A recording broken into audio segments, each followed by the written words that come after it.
مكتوبة. باب إذا نام ولم يصلي بال الشيطان في أذنه. إذا نام, when a person sleeps, meaning he continues to sleep, ولم يصلي, and he doesn't get up to pray. He doesn't pray Fajr. And what happens? Yes, there is punishment for that.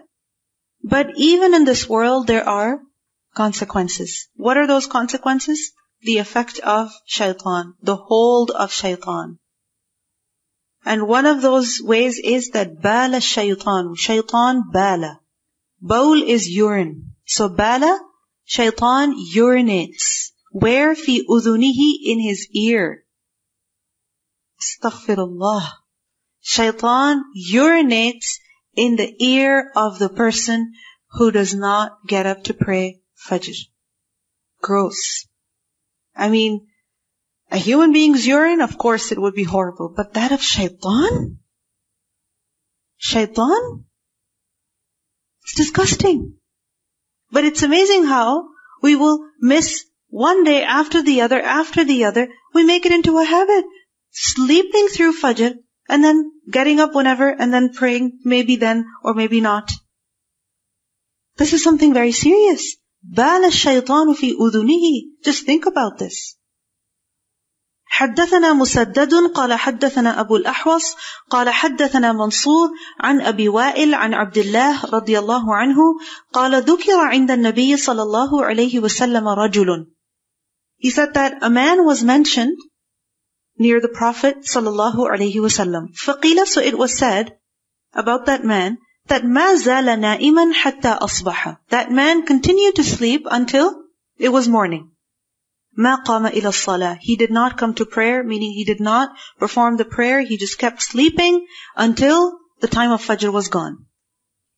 So when the Prophet sallallahu alaihi wasallam heard this, فقال, he said, بال الشيطان في أذنه. Shaitan urinated in his ear. Now again, a person might say, well, I don't feel anything in my ear. No, this is a matter of the ghaib. It's not figurative. It is as it is. But because it's a matter of the ghaib, that's why we don't see it, we don't hear it. But what needs to be understood from this is that, you see shaitan urinating in the ear of a person. Why ear? What happens when there's something in your ear or on your ear? Exactly, your ears are plugged. And when they're plugged, you can't hear. So this is the state of a person who misses the prayer. He doesn't hear anything. And sometimes we justify missing the prayer saying, oh, I didn't hear any alarm. Whereas the alarm was heard by everybody else. This is something we need to think about. How could I not hear it when it was ringing right by my headside? How could I not hear the people who were trying to wake me up for Fajr? What is wrong? Why did this happen to me? How could this happen to me? Yes, for a person who does his best to make sure that he wakes up, but he's not able to wake up, right, for whatever reason. Sleep is beyond our control. So that person, it's a different situation. But when it becomes a habit, that every day, same thing. I didn't hear you, I didn't hear it. It's amazing. We'll wake up enough to put the alarm on snooze, or we'll wake up enough to yell at the person who's waking us up, but we'll not wake up to get up and pray. So who's to blame over there? It's ourselves. And we should feel, bad for ourselves that I am under the effect of shaitan. That if he's urinated in my ears are plugged, I'm not able to even hear these words that are calling me to prayer. What is wrong with me? بَالَ الشَّيْطَانُ فِي أُذُنِهِ. This is a big musibah.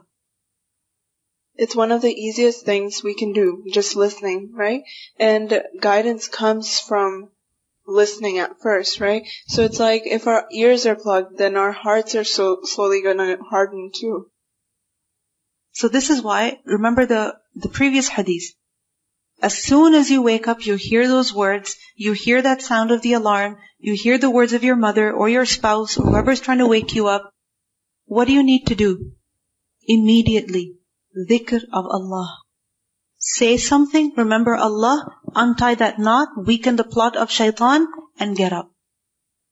For if you don't, then the consequences are